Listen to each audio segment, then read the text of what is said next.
성경 말씀 창세기 37장 18절부터 36절까지입니다.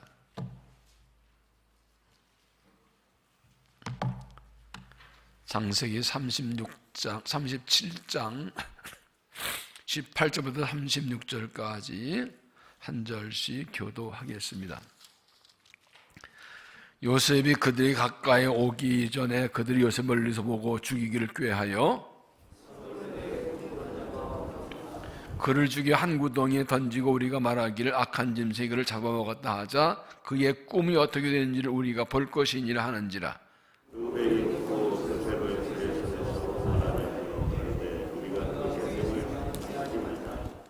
르벤이 또 그들에게 이르되 피를 흘리지 말라. 그를 광야 그 구덩이에 던지고 손을 그에게 대지 말라 하니 이는 그가 요셉을 그들의 손에서 구출하여 그의 아버지에게로 돌려보내려 함이었더라.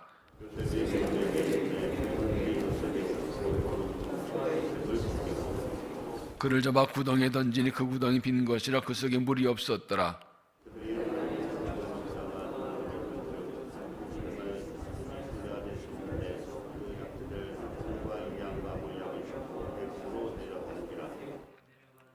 유다가 자기 형제에게 이르되 우리가 우리 동생을 죽이고 그의 피를 덮어둔들 무엇이 유익할까?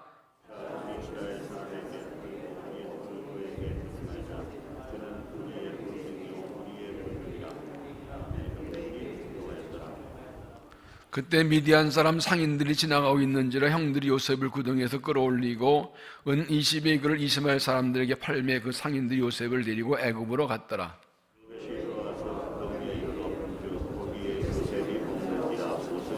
아우들에게 되돌아와서 이르되 아이가 없도다. 나는 어디로 갈까?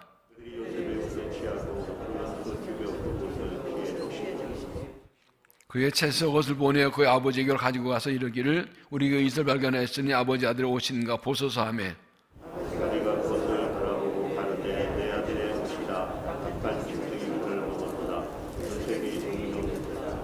자기 옷을 찢고 굵은 배로 허리를 묶고 오랫도록 그의 아들을 위하여 애통하니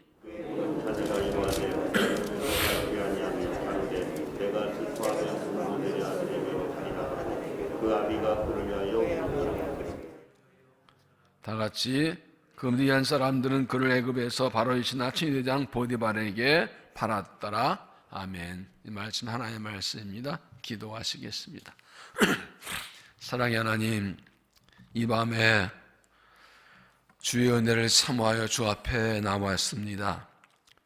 모두가 예비하지 못할지라도 있는 자리에서 영상으로 또 참여하며 은혜를 간구합니다. 우리의 현실 상황이 예배하지 않아도 될 만큼 평안하고 여유롭지 못하기 때문입니다.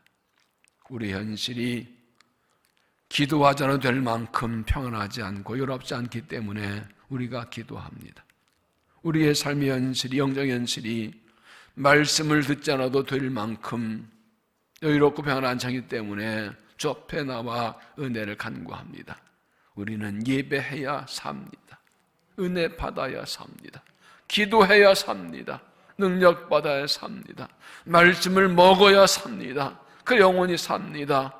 그래서 이 밤에 나왔사오니 주여 우리에게 말씀하여 주시옵소서. 은혜를 더하여 주옵소서.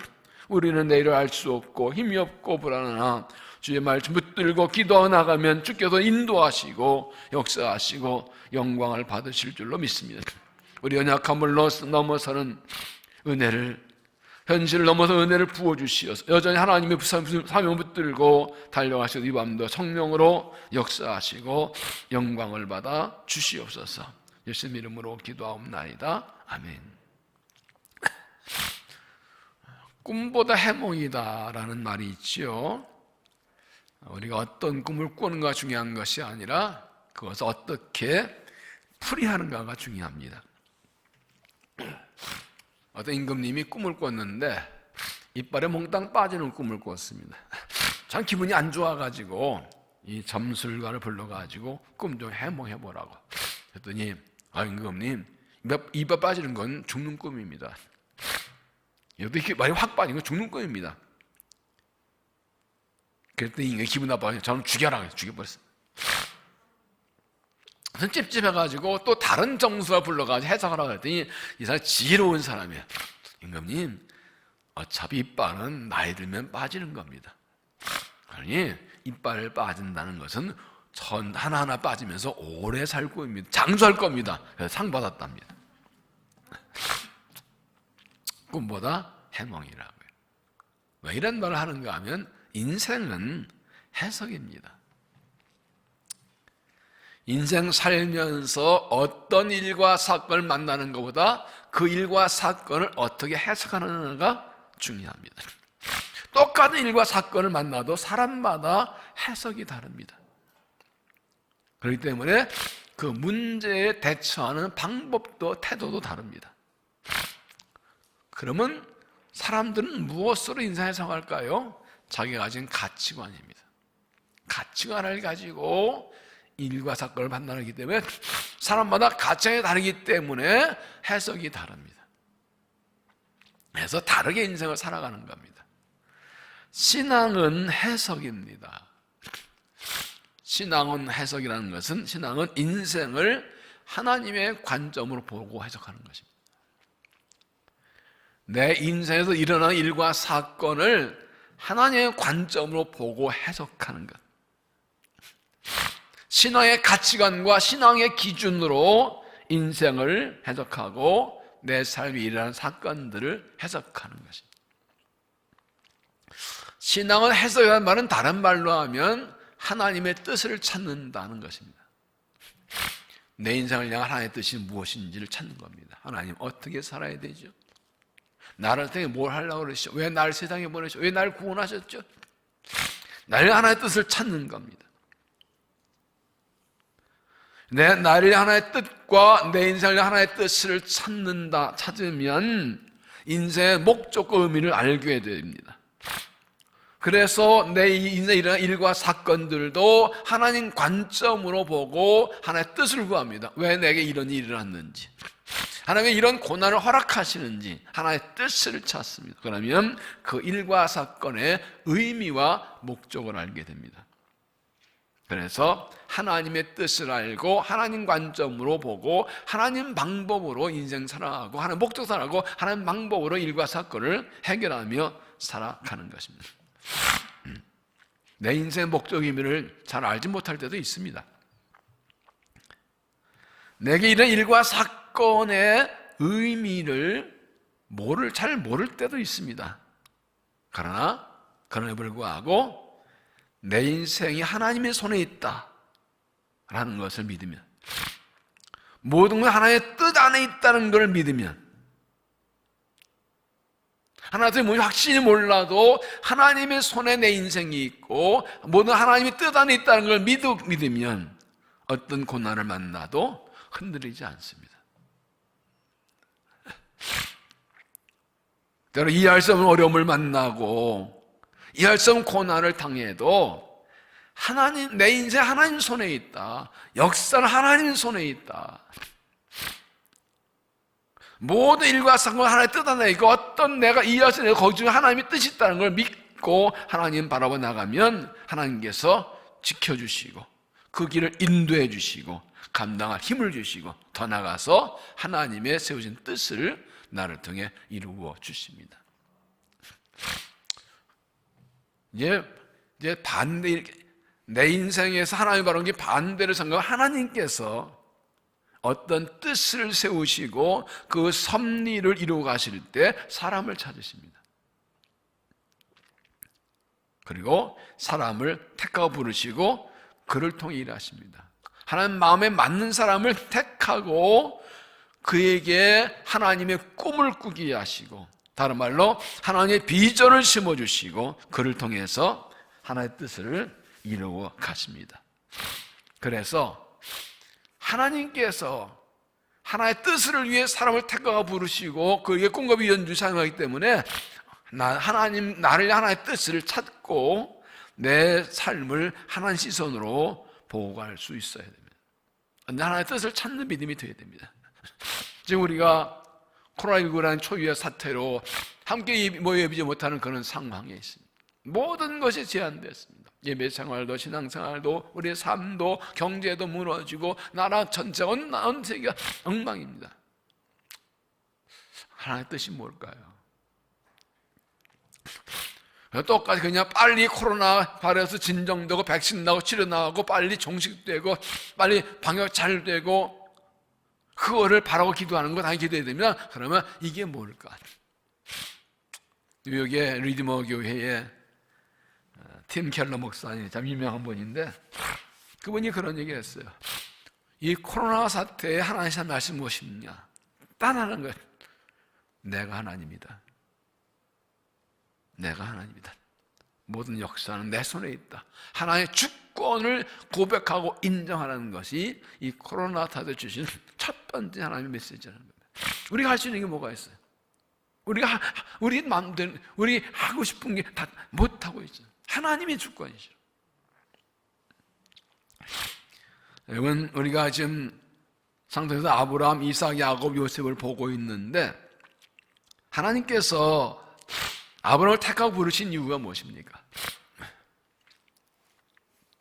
창세기 11장에 보면 사람들이 교만해져서 바벨탑을 쌓고 우리 이름을 내고 하늘까지 올라가 보자 합니다. 하나님도 넘어서려는 교만이죠. 이 하나님께서 그들의 언어를 흩으시고 그들에게 흩으시고 그 다음에 아브라함 얘기 나옵니다. 하나님께서 아브라함을 통해 한 민족을 세우셔서 그를 통해서 너를 통해 땅의 모든 민족이 복을 받을 것이라. 이 약속 이루시려고 아브라함에게 이삭을 주셨고 이삭에게 야곱을 주셨습니다. 야곱에게 12알 주셨습니다. 그리고 이제 오늘 말씀 보면 그 12알 중에 요셉에게 하나님의 꿈을 심어주십니다.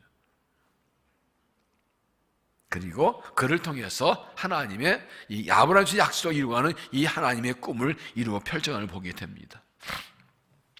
지난주에 말씀 보았지만 요셉은 하나님 지금 꿈을 꾼 후에 형들에게 미움을 받습니다. 그리고 앞에 말씀 보면 형들이 세겜에 양을 치고 있을 때 아버지가 형들의 안부를 보려고 그를 보냈는데 형들이 그를 보고 미워합니다. 더 죽이겠다고 합니다. 그런데 하나님께서 그를 지켜주셨고 의의 길로 인도하셔서 하나님의 뜻을 이루어 가셨습니다. 하나님께서 요셉에게 꿈을 주시고 어떻게 이루어 가신지를 함께 보겠습니다. 첫째, 하나님이 지키시고 구원하신다. 하나님이 지키고 구원하신다. 18절 요셉이 그들에게 가까이 오기 전에 그들 요셉을 멀리서 보고 죽이기를 꾀하여 서로 이르되 꿈꾸는 자가 오는도다. 보세요. 형들이 요셉을 뭐라고 부릅니까? 꿈꾸는 자라고 부릅니다. 꿈꾸는 자. 이게 하나님 사람의 이름입니다. 자, 그를 죽이 한 구덩이에 던지고 그거 우리가 말하기를 악한 짐승이를 잡아먹다 하자 그의 꿈이 어떻게 되는지 우리가 볼 것이니라. 그러니까 꿈 좋아하네.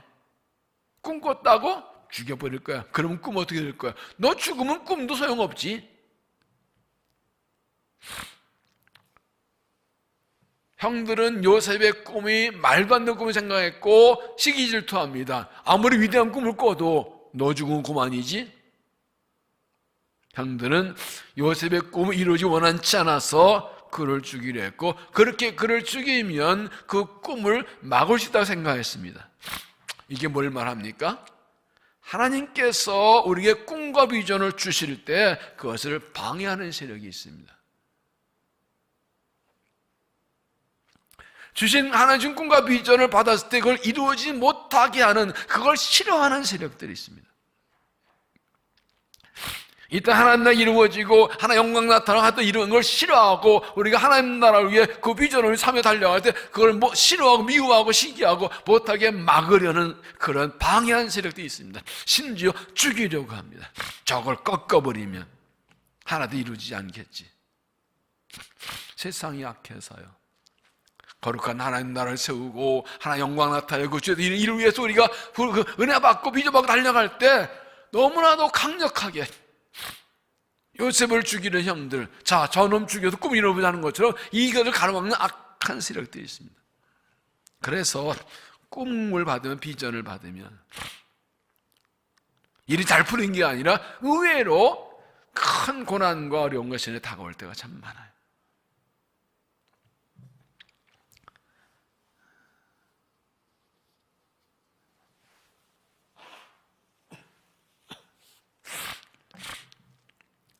이게 현실입니다.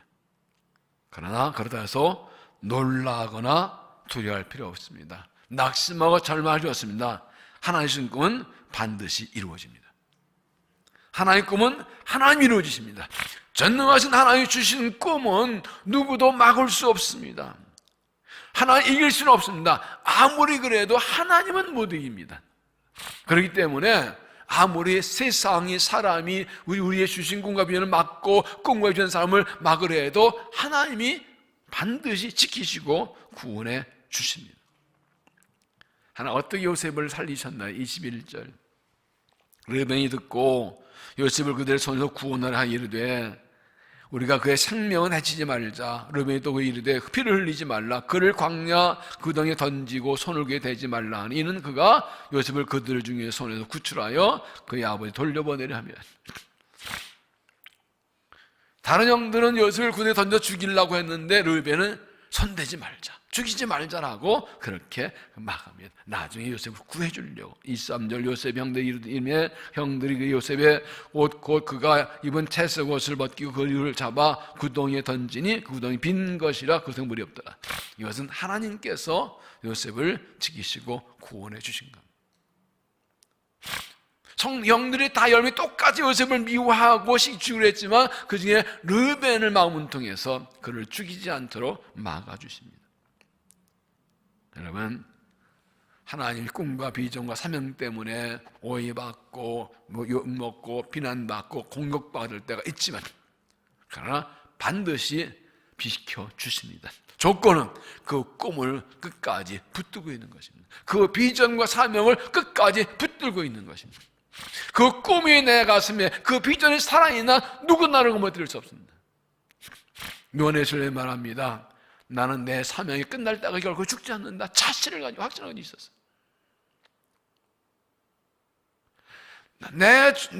내게 주신 사명이 끝나기 전에 내가 죽으면 하나님 주신 사명이 실패하는 거잖아요. 부르심이 하나님 실패하는 거죠. 하나님 실패하지 않아요. 하나님 실패하지 않으세요. 반드시 지켜주십니다. 그러므로 어떤 어려움과 고난을 당해도 믿음 때문에 사명 때문에도 두려움을 놀라 낙심하십시오.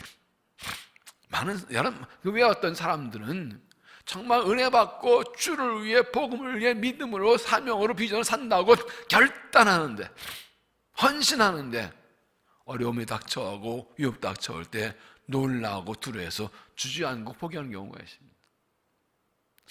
여러 가지 방법으로 들어옵니다.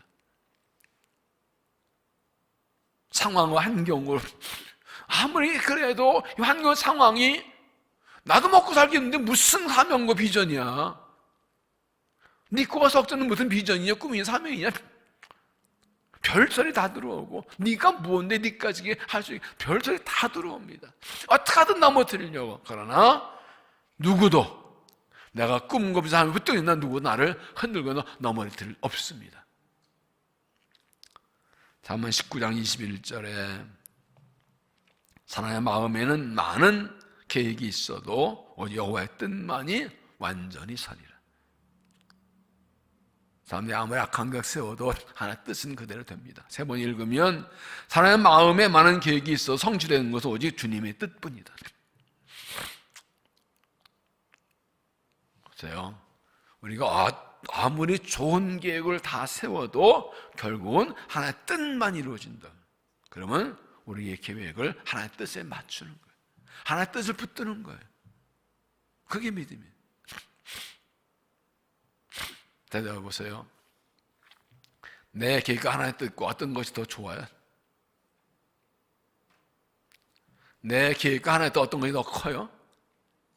너무 뻔하니까 대답을 안 한다. 당연하죠.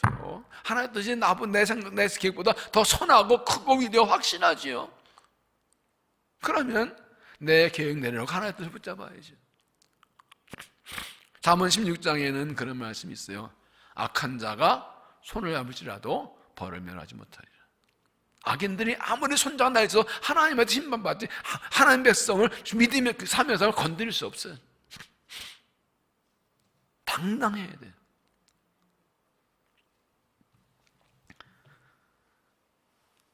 하나님께서 요셉에게 위대한 꿈을 심어주셨습니다. 그 꿈은 개인의 꿈이 아니라 하나님의 뜻을 위한 비전이었습니다. 그것을 선포하자 형들에게 시기와 위목 심지어 죽이려고 했습니다. 이처럼 사명과 믿음으로 살아갈 때 많은 공격과 맡겨오지만 그러나 하나님이 지켜주십니다. 르벤을 통해 살려주실 것입니다. 그러므로 끝까지 하나님 꿈과 비전 삶을 붙들고 달려가는 믿음이 되시기를 바랍니다. 두 번째는 꿈을 위해 정하신 길로 인도하신다. 꿈을 위해 정하신 길로 인도하신다. 25절 그때 앉아 음식을 먹다가 눈을 들어본 적 한 무리의 이스마엘 사람이 길에서 오는데 그 낙타들의 향품과 유향과 몰약을 심고 애굽으로 내려가는지라. 유다가 자 형제들이 이르되 우리가 우리 동생을 죽이고 그의 피를 덮어둔들 무엇이 유익할까? 자, 우리 그를 이스마엘 사람들에게 팔고 그에게 우리 손을 대지 말자. 우리 동생이요 우리 혈육이냐 하며 형제들이 청종하였다. 르벤이 잠깐 자리를 빈 사이에 이스마엘 상인들이 지나갑니다. 유다가 번뜩 생각합니다. 르벤이 막아서 일단 던져놓고 손대지 않고 있는데 언제 죽일지 모릅니다. 그래서 동생 살리겠다는 마음으로 죽여서 피 흘리면 뭐하냐. 그만큼 다른 형제들이 살기등등했던 거예요. 우리 팔아버리자. 손대지 말자. 그래서 팔아버립니다. 어떻게 되나 28절 그때 미디안 사람 사인들이 지나가고 있는 청들이 요셉을 구덩이에서 끌어올리고 온 은십에 그를 인사할 사람들에게 팔매 그 상인 요셉을 데리고 애굽으로 갔다. 여기 중요합니다. 애굽으로 갔다. 어디로 갔어요? 애굽. 형들은 그냥 요셉을 안 죽이겠다고 해서 이거 팔아넘기는 거 어디로 가는지 관심 없습니다. 자기들의 동생을 차마 칼을 내어 피 흘린 걸 싫어서 넘기는 뿐인데 관심 없거나 이건 하나님의 계획이었습니다. 창세기 15장 13절에 하나님께 아브라함이 하신 말씀이 있습니다. 여호와께서 아브라함이 이르시되 너는 반드시 알라 내 자손이 이방에서 기게 되어 그들을 섬기겠고 그들은 400년 동안 내 자손을 괴롭히리니 그들이 섬기는 나라를 내가 징벌할지며 그 후에 내 자손이 큰 재물을 잃고 나오리라. 하나님께서 아브라함에 주신 약속이 이루어지겠는데 그들이 다른 나라 가서 나그네로 살다가 큰 민족 이루고 그리고 큰 점을 가지고 돌아올 것이라고 말씀하십니다. 이 하나님의 계획과 약속을 따라 지금 요셉에게 꿈을 주시고 형들 미움받았는데 형들을 팔리지만 사실은 하나님의 계획대로 애굽으로 보내시는 겁니다. 이건 하나님이 정하신 길이었습니다. 이건 하나님의 섭리의 인도입니다. 요셉도 이해할 수 없습니다. 이게 뭔 일입니까? 갑자기 노예로 팔려가다니. 애굽이 어떤 나라입니까? 먼 나라 이방 생명지 나라 갑니다. 형들은 그저 동생 안 죽인 것 능력하거나 이건 하나님의 섭리였어요. 이사야 55장 8절에 보면 이는 내 생각이 너희 생각과 다르며 내 길은 너희 길과 다름이라 너의 말씀이니라. 이는 하늘이 땅보다 높은 같이 내 길은 너희 길보다 높으며 내 생각은 너희 생각보다 높으며. 우리가 이해할 수 없는 하나님의 뜻과 섭리가 있어요. 생각하지 못한 어려움과 고난, 내가 원치 않는 이상한 길로 인도받을 때가 있지만 그걸 통해 하나님이 일하고 계세요. 여러분 인생 한번 돌아보세요. 원하는 길로 나간다. 생각지 일과 사건으로 생각지 않은 길로 간 적도 있었어요. 돌아보니 거기도 하나님 내가 하나 일하심이 있었어요. 하나님의 생각과 계획은 우리의 생각보다 훨씬 높습니다. 얼만큼요? 하늘에서 땅보다 높은 같이 하늘이 까마득해요. 도대체 저기 얼마나 높은지 알 수가 없어요. 올라가도 모르겠어요. 너무 엄청나요. 우리가 그걸 다 이해할 수 없어요. 그러나 하나님께서 하나님의 뜻과 섭리를 따라서 계획을 따라서 때로는 고난과 실패와 버림받음과 미움의 길이라도 하나님은 그 일 통해서 우리를 이 주신 꿈을 위해서 정확한 길로 인도해 주시는 겁니다. 이어지는 말씀 보면 이사 5장 10절에 비와 눈이 하늘로부터 내려서 그리로 되어가지 아니하고 땅을 적셔서 소출을 내려가게 하며 싹이 나게 하여 파종한 자에게 종자를 주며 먹는 자에게는 양식을 준 것 같이 내 입에서 나가는 말도 이가 첫 뜻에 도리지 아니하고 나의 기뻐하는 뜻을 이루며 내가 보는 형통하리라. 하늘 비와 눈이 내려서는 돌아가지 않고 땅을 적시는 것처럼, 그래서 싹이나 열매 주는 것은 하신 말씀은 취소되지 않고 반드시 이루어진다는 거예요. 요셉에게 꿈을 주셨습니다. 형들이 미워합니다. 시기합니다. 죽이려 합니다. 팔아넘깁니다. 그런다 하나님의 뜻이 이루어지지 않는 게 아니라는 거예요. 그 인간의 생각 훨씬 높은 하나님의 뜻과 섭리에 따라서 하나님은 주신 꿈을 위한 길로, 정하신 길로 요셉을 인도하고 계셨습니다. 때로 우리의 삶에 어려운 거 문제가 있고 믿음도 할 때는 있지만 원치 않는 길을 할 때가 있지만, 그러나 하나님께서는 그 일을 통해서 우리를 정하신 길로 인도해 주십니다. 당장은 고난, 영병, 실패 같지만 거기에 하나의 뜻이 있습니다. 반정하게 인도해 주시는 겁니다. 중요한 것은 무엇입니까? 하나님의 꿈과 비전을 끝까지 붙들고 사는 겁니다. 어떤 상황 현실에서도 그걸 놓지 않고 있는 것입니다. 왜? 그거 붙들어야 살아요. 그리고 더 중요한 건 내가 원하지 않는 길이라도 주님이 가라시면 가는 겁니다. 요한복음 21장에 예수님께서 부활하신 뒤에 베드로에게 하신 말씀이 있죠. 내가 진실을 준 내게 이르노니 네가 젊어서 스스로 띠띠고 원하는 곳 다녔거니와 늙어서는 네 팔을 벌리니 남이 내게 띠띠우고 원하지 않은 곳으로 데려가리라. 지금까지 네 맘대로 살았지? 이젠 누군가 너의 허리 띠고 너를 끌고 갈 거야. 원하지 않는 곳으로 갈 거야. 제자가 뭐냐고요? 내가 내 맘대로 가는 게 아니라고. 내가 가고 싶은 데 가는 게 아니라고요. 내가 원하지 않는 길이라도 주님이 가라시는 길이면 가는 겁니다. 오늘 이렇게 기도하자. 하나님, 나 이 길이 가려고 하는데요, 내 가는 길을 좀 도와주세요. 길 좀 열어주세요. 그건 어린 신앙이에요. 젊어서는. 신앙이 어릴 때는 내가 가는 길을 정하고 내가 가면서 내 가는 길을 지키고 도와달라고 기도해요. 늙어서는, 이건 나이 들어서 신앙이 성숙하면 내가 원하지 않는 길이라도 주님이 가라시면 가는 거예요. 이어지는 말씀 뭐라고 합니까? 이 말씀을 하신 베드로가 어떤 죽음으로 하나님 영광 될 것을 가리키심이라. 이 말씀 하시고 이르시되 나를 따르라 하시니. 베드로가 십자가 지고 죽을 것을 미리 예고하신 말씀입니다. 말씀하십니다. 나를 따라와라. 내가 원하지 않는 길이라도 내가 가자 그러면 나를 따라와라. 이게 믿음이에요.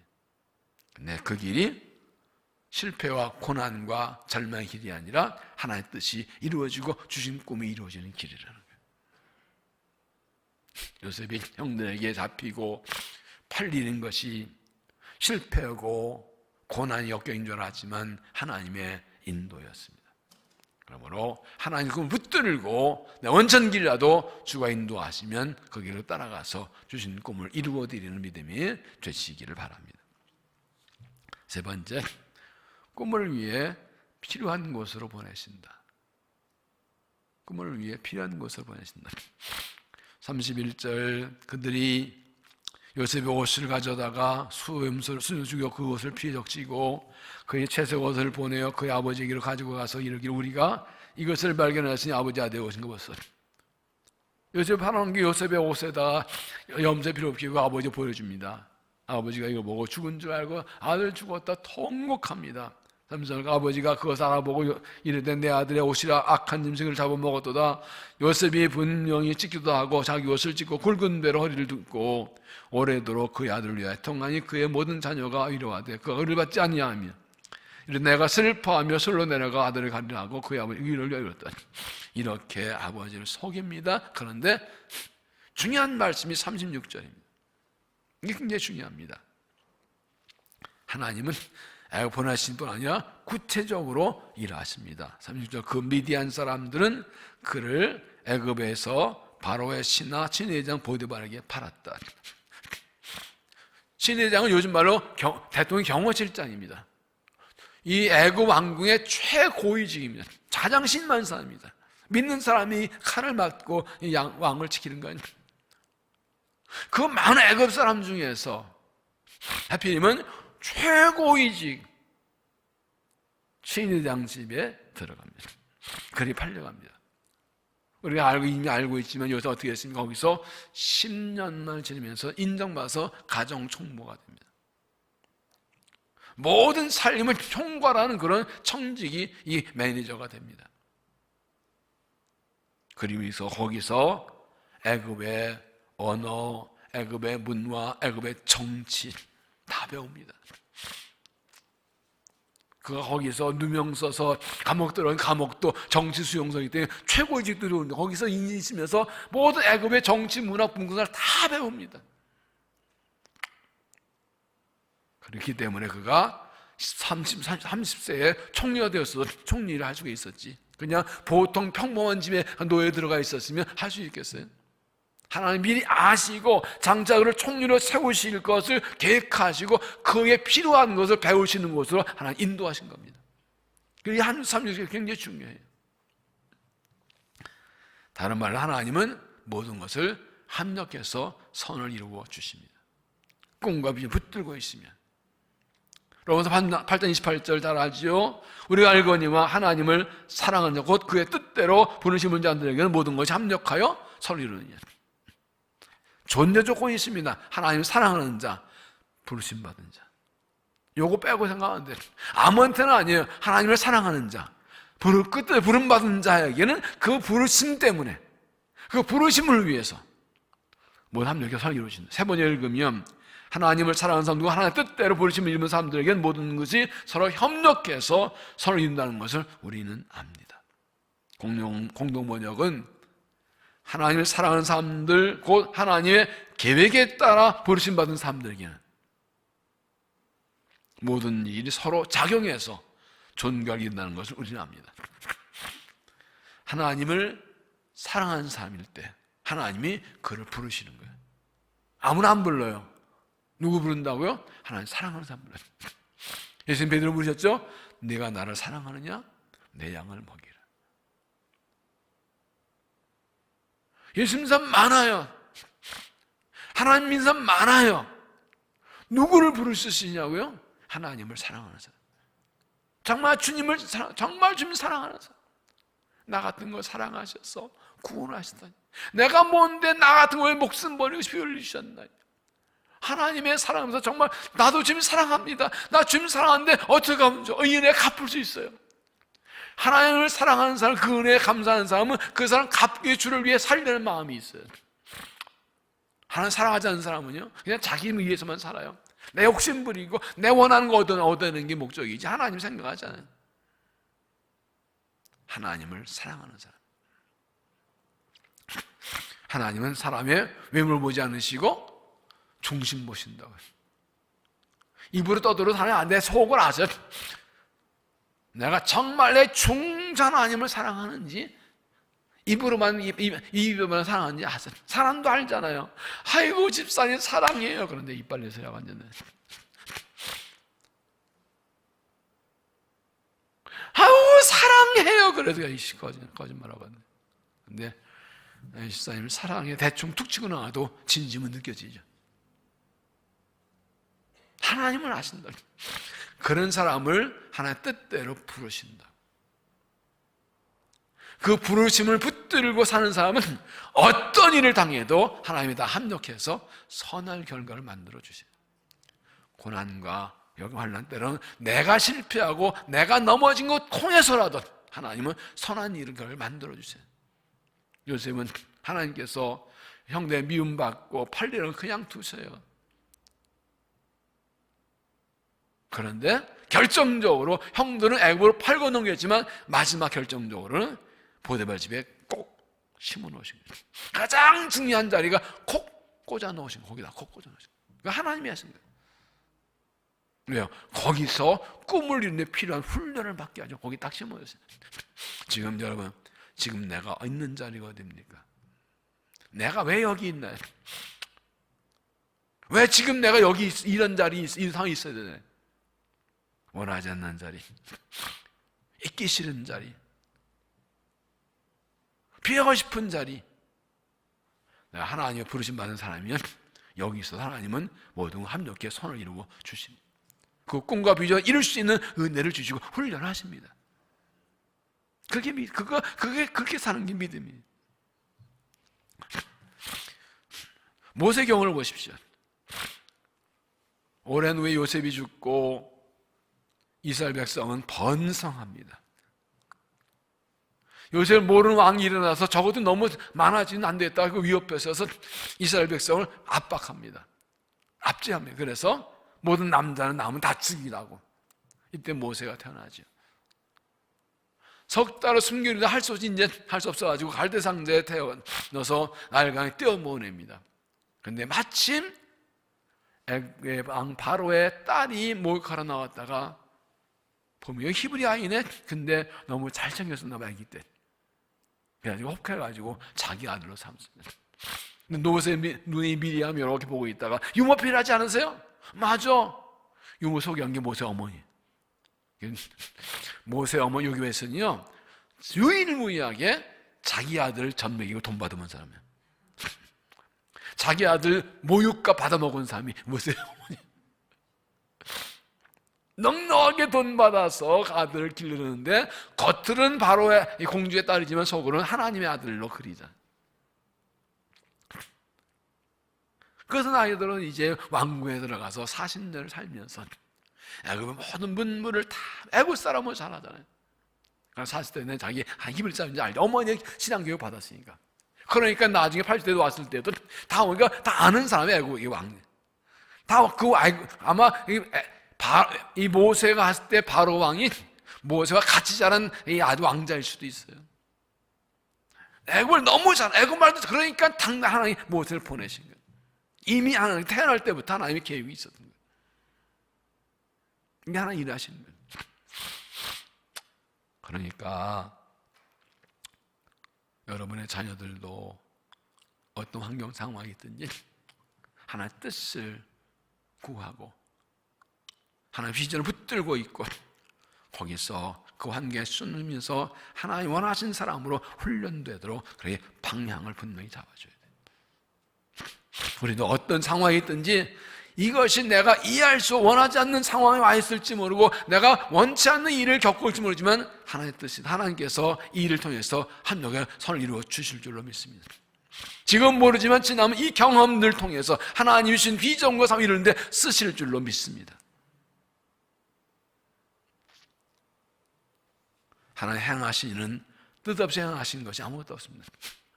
지금 생각지 않은 코로나 문제로 어려움을 당하고 있지만 여기 하나님의 뜻이 있습니다. 이 때를 믿음을 가지고 지켜나가고 견뎌나가고 이런 상황에서 주신 꿈과 비전 붙들고 견뎌나가면 이 경험이 이 어려운 때 믿음 지키고 기도하고 몸부림치면서 은혜 사모하고 붙들고 이 어려움을 견디는 경험들이 주신 비전 이루는데 도움되도록 은혜 주실 줄로 믿습니다.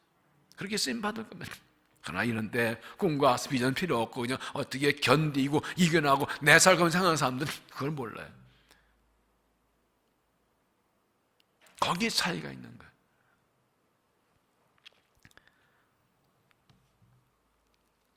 우리가 보기에 때로 고난이고 아픔이고 손해고 실패 같지만 하나님께서는 그렇게 일하시고 우리 지금 꿈과 비전을 위해서 가장 좋은 것으로 필요한 것으로 인도해 주십니다.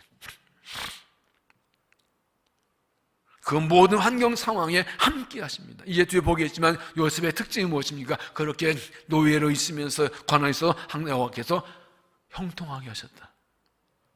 그걸 지켜준 것입니다.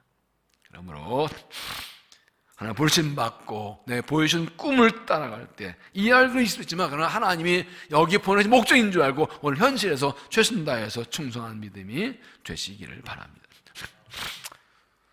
여러분 요셉의 꾼 꿈은 누굴 위한 것이고 무엇을 위한 것이었을까요? 얼핏 볼 때는 요셉이 애굽의 총리된 거 보면 요셉 개인이 출세하는 것, 요셉 개인은 꿈인 것 같죠? 그렇지 않습니다. 뒤에 요셉이 형들에게 고백한 거 보면 요셉은 하나님 보내신 걸 알고 있었습니다. 창세기 45장 5절에 보면 하나님이 생명 구원하시려고 나를 당신보다 먼저 보내셨나이다. 애굽에 형년 들고 형들이 곡식을 사러 왔을 때 요셉의 자기를 밝혀서 형들이 놀랄 때 이제 우리는 죽었다, 이제 이 요셉 애굽 총대에서 할 때 걱정하지 마, 나 원수 갚지 않습니다. 그런 말합니다. 하나님이 큰 구원으로 당신의 생명을 보존하고 당신들의 후손을 세상에 두시려고 나를 당신만 먼저 보내셨나요? 하나님께서 우리 가족을 살리시려고 나를 먼저 보내실 겁니다. 이 요셉은 하나님이 고난 중에 자기를 보내신 목적을 알고 있었습니다. 나중에 아버지 야곱이 죽고 이제 아버지 죽어 형들이 아버지 후손 요셉이 복수할 걱정할 때 또 말합니다. 50장 20절.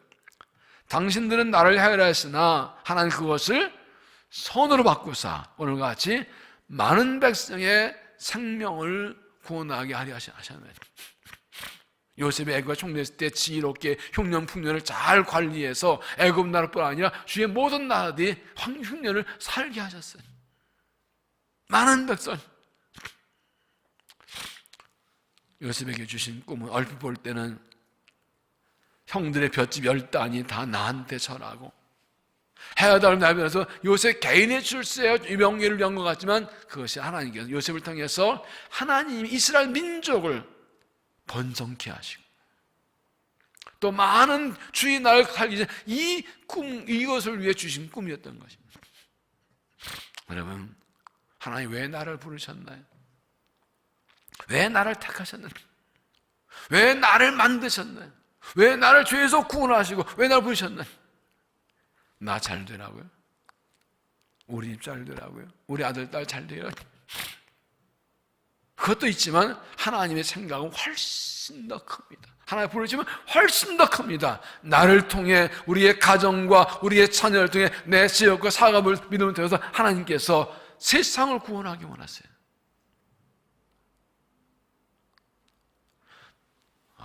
못 알아듣는 세상 내가 영어로 한 거 아닌데 못 알아듣신 것 같은데 하나님께서는 나를 통해서 세상을 구원하기 원하세요. 너를 아브라함 하신 말씀 너로 말미암아 땅의 모든 민족이 복을 받을 것이에요. 아브라함 한 사람 불러서 그에게 아들을 주시고 번성케 하는 게 그게 끝이 아니라 내게 복을 너는 복이 될지 너를 모든 땅의 모든 민족 너를 복받아야 돼. 이것이 이어서 아브라함과 다윗 후손은 예수님 모시고 예수님 통해 온 인류가 구원받은 것입니다. 할렐루야. 그 일을 우리를 주님 오실 때까지 그래서 우리를 부르시는 것입니다. 여러분, 예수님이 우리의 구주이심을 믿습니까? 예수님의 구원이 없음을 믿습니까? 내 가족도 다 구원받을 줄 믿습니까? 내 친구들도 예수 믿을 줄 믿습니까? 이 나이 예수 믿을 줄 믿습니까? 예수와 구원을 믿습니까? 온 세상에 온 민족에 하나님의 복음을 전파할 줄 믿습니까? 하나님은 그걸 위해 나를 부르신 거예요. 그걸 위해 나를 부르신 거예요. 하나님께서는 나를 통해서 내 가족 살리고 내 자녀 세울 뿐 아니라 나를 통해 이 나라 이 민족을 구원하고 온 나라 주께 돌아오는 열명이 돌아오는 그 일을 위해 우리를 부르셨습니다. 그 꿈을 꾸십시오. 그 꿈을 꾸십시오. 내가 뭐라고요? 내가 누군가 중요하지 않아요. 하나님이 누군가 중요하죠. 이게 믿음이에요. 에이, 나는 뭐 배운 것도 가지고 나이도 들었고, 나는 먹다 힘들고 내가 뭘 하겠어. 그건 하나님을 무시하는 거예요. 그러면 하나님이 나한테 제한되는 거예요. 내가 돈 많으면 하나님이 일하지, 내 돈은 하나님이 못 하시나? 내가 건강한 일을 내가 건강하지 못하면 하나님이 일을 못 하시나? 성경에 그런 게 어디 있어요? 내가 가난하고 내가 병들고 내가 배운 게 없고 능력에서 하나님 일 못 하신다. 그런 게 어디 있어요? 하나님께서 공부 많이 하고 돈 많고 거기 실력이 있고 가문 좋고 그런 사람만 통해 일하신다. 그런 게 성경 어디 있어요? 성경 없어요. 그거요. 내가 누군가 중요하지 하나님 누군가 중요합니다. 하나님께서 내게 꿈과 비전 3년 때 그걸 붙드냐가 중요한 것이지. 하나님의 꿈은 하나님 하면 하나님 이루시는 거예요. 그래서 믿음을 가지면 성충만 믿음 안에서 말도 안 되는 꿈을 꾸게 돼 있어요. 우리의 믿음의 선조들은 이 나라가 어려울 때 이 복음이 들어오고 막 부흥의 역사 일어날 때 정말로 바랄 게 없는, 아무것도 할 수 없는 그런 상황에서 자녀들을 위해 나라 민족을 기도할 때 말도 안 되는 기도를 많이 했어요. 그걸 성령께서 하시는 거예요. 집에 풀칠을 하기 힘든데 한 나라 민족을 기도하고 자녀들이 이 민족을 세우고 하나를 세우고 그런 기도를 막 던졌다니까. 그 기도 지금 먹고 사는 거예요. 그 기도가 이루어져야 되는 거예요. 왜 기도가 내 주위만 뱀뱀 돌고 있냐고. 내 바람과 꿈이 왜 내 주위를 벗어나지 못하냐. 그거 하나님 원하시는 부르심이 아니에요. 그리스도의 복음을 통해서 하나님 나를 통해 복음이 전파되어 내가 하나님을 통해서 하나님 나 세우고 하나님의 영광을 나타내고 주의 이런 그 꿈을 꾸십시오. 그거 붙드십시오. 기도하십시오. 요셉의 꿈이 요셉의 게을리한 꿈이 아니었던 거죠. 하나님께서 아브라함 주 약속하신 대로 이스라엘 민족이 번성케 하시는, 그래서 복에 거는데 그 일을 부르셨고 더 나아가서 많은 민족 구원하신 거죠. 하나님의 뜻이 거기에 있습니다.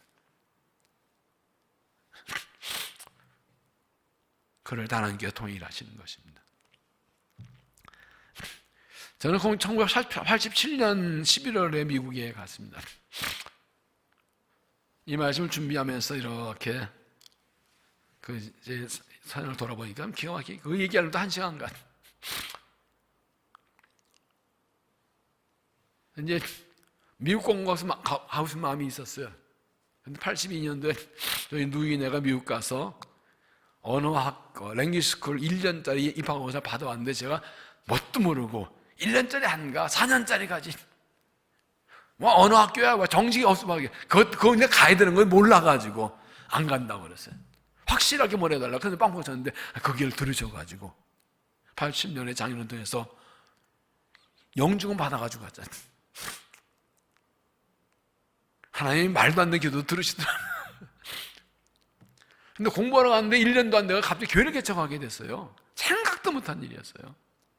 미국은 10년이라도 목회 못하는 목사도 많은데 뭐 놀라운 일이 많이 있었습니다.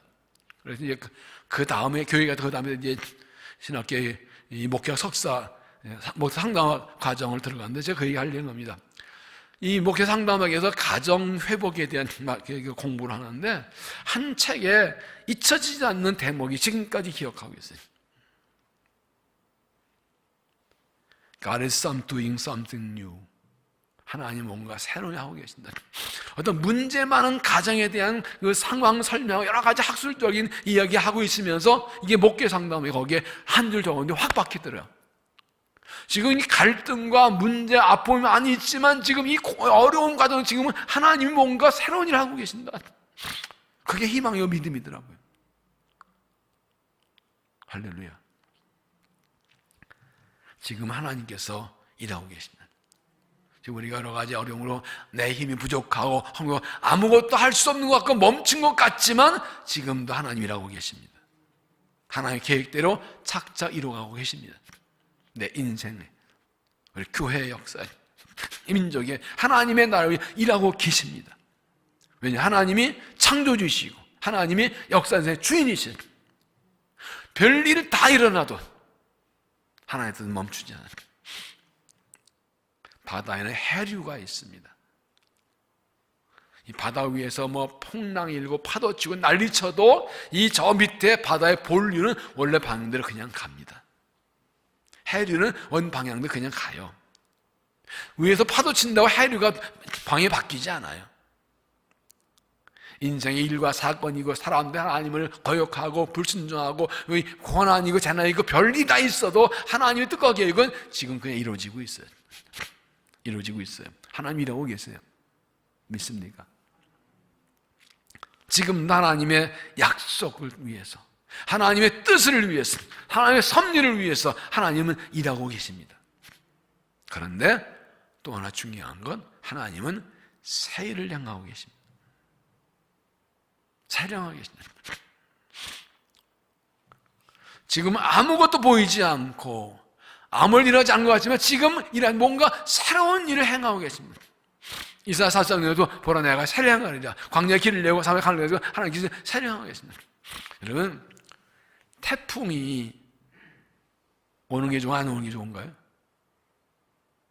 태풍이 오면 다 막 부서지만 바다를 위해서는 태풍이 오는 게 좋답니다. 태풍이 바닷물을 1년에 한두 번씩 확 뒤집어 놔야 이게 모두 다 섞이고 새로워진대. 태풍은 필요한 거래.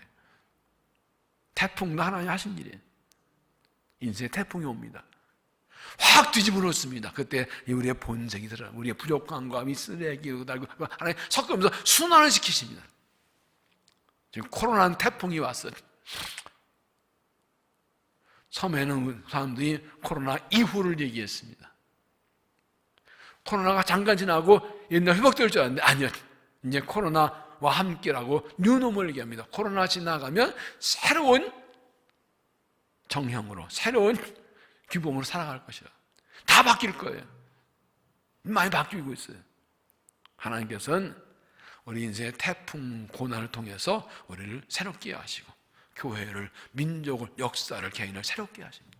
지금 새를 행하고 계십니다. 우리는 기대합니다. 하나님께서 새를 행하실 것을 새롭게 기대합니다.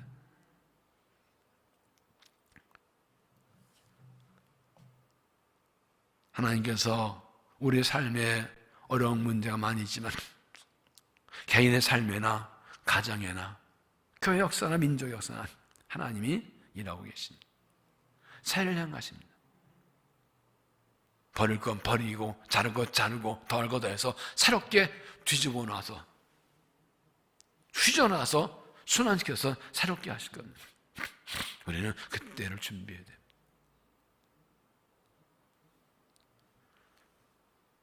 회복은 옛날로 돌아가는 게 아닙니다. 하나님께로 돌아가는 겁니다. 그건 변화와 성장입니다. 그래서 하나님께서 이스라엘 백성들을 바벨론으로 보내셨다가 돌아오게 하시면서 조건이 있습니다. 내가 너에게 새 영과 새 마음 주리라. 돌아오는데 새로워져서 와야 된다. 내가 너를 새롭게 하겠다 말씀하셨습니다. 이 어려운 때를 견디는 것도 중요하지만 이때 하나님 준 꿈과 비전 붙들고 그 꿈과 비전에 쓰임 받도록 우리를 새롭게 하는 게 중요합니다.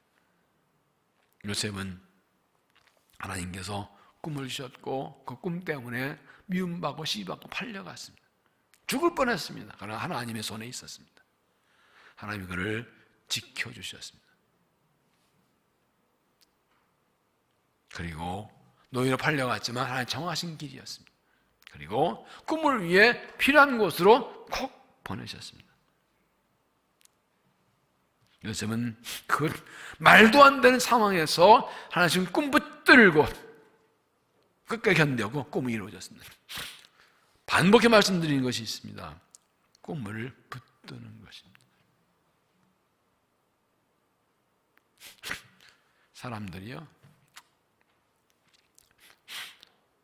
어려울 땐 주님 찾아야 편해지면 안 찾아요. 왜 그런지 아세요? 항상 인생을 자기 눈으로 보고 자기 관점 보기 때문에 그래요. 그러나 하나님의 관점 보는 사람 그렇지 않아요. 하나님 붙들고 어려움이 그건 이제 뭐 할까요? 어떻게 할까요? 하나님을 붙는 거예요. 결국 하나님의 시선을 떼면 안 돼요. 하나님 지금 꿈을 끝까지 붙들고 있어야 돼요. 나를 통해서, 내 가정을 통해서, 내 자녀를 통해서, 내 직업과 직장과 사업을 통해서, 내 믿음은 내게 주신 직분을 통해서 하나님이 뭘 하기 원하시는지 나를 사용해 주시옵소서. 그 꿈을 위해 살겠습니다. 부족하지만 하나님 나를 써서 고백하고 그 꿈을 붙들고 하나님 인도하심에 붙들려서 일할 수 없는 고난이라도 하나님께서 붙들고 꿈 붙들고 달려가서 하나님의 훈련과 연단받아서 준비되어서 하나님의 꿈을 이루어드리는데 쓰임받는 믿음이 되시기를 바랍니다. 기도하겠습니다.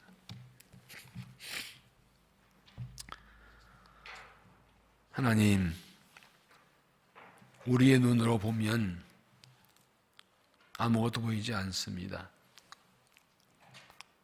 세상의 기준으로 보면 잘 보이지 않습니다.